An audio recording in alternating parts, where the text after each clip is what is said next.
they're going to lend to the government. It's not really a lending at all, as you can see, but they use the old traditional words of lending it to the government, when in fact all they're doing is just printing it for the government. They're creating it for the government, and then they call it a loan. Of course, they don't print it all because most of it's checkbook money, but nevertheless, the process is the same as if they had just turned on the printing presses and printed all this money and gave it to the federal government. So now, once the Federal Reserve System creates this money out of nothing, literally, it's fresh money into the society, into the economy, and that's how the money supply keeps growing and growing and growing. What about the banking partner? What's in it for them? I come in and I give the bank, say, 100 ounces of gold, and the bank offers me some interest payment on that. They're going to pay me 3% interest. And they're going to take that 100 ounces of gold and they're going to lend it out at 5%. That's how they make their money, the 2% spread. Okay? Now that's fine so far, because I know that gold is in there, it's being loaned out, and someday down I'm getting 2% interest, and someday I can ask for that principal back. It might be 6 months, it might be a year, whatever it is. Where the trick comes into this is the bank says, not only are we going to lend that money out, but we're going to allow you, Mr. Depositor, to draw on that money right now. All right?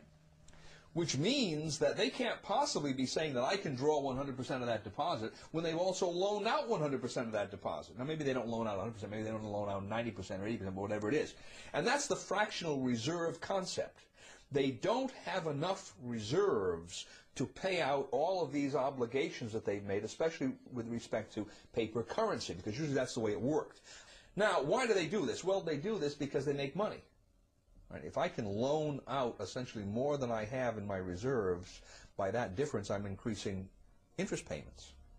So the bankers are beneficiaries of this, and obviously the first lender, the person that receives that money, is a beneficiary because he's getting money they wouldn't have gotten otherwise, even though he has to pay interest on it.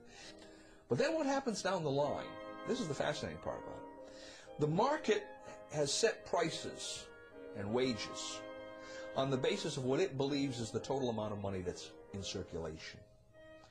Along come the banks and they start generating new money that the market doesn't know about. He finds out about it because the money goes into circulation. So I'm the first user of this money. I've just received the loan from the bank. I'm going to go out and buy cement with it. And when I buy cement with it, cement is at the original market price. Now, as that money starts percolating into society, the market realizes there's more money than there was before. More money chasing the same amount of goods means the prices of goods go up, right? So eventually, somewhere down the line, that same cement that I just bought for $5 a pound is going to cost someone else $6 a pound. Now, if he buys that cement at $6 a pound before his income has increased commensurately, what's happening to his real wealth? He's losing real wealth, right? His costs have gone up, his income stays the same, his real wealth is decreased. Whose real wealth has increased in this transaction? Mine and the bank's, because we got the full value of the money right at the beginning. So this system transfers wealth. Somehow, you can't exactly follow it, but the principle is there. It transfers wealth from society to the creators of money.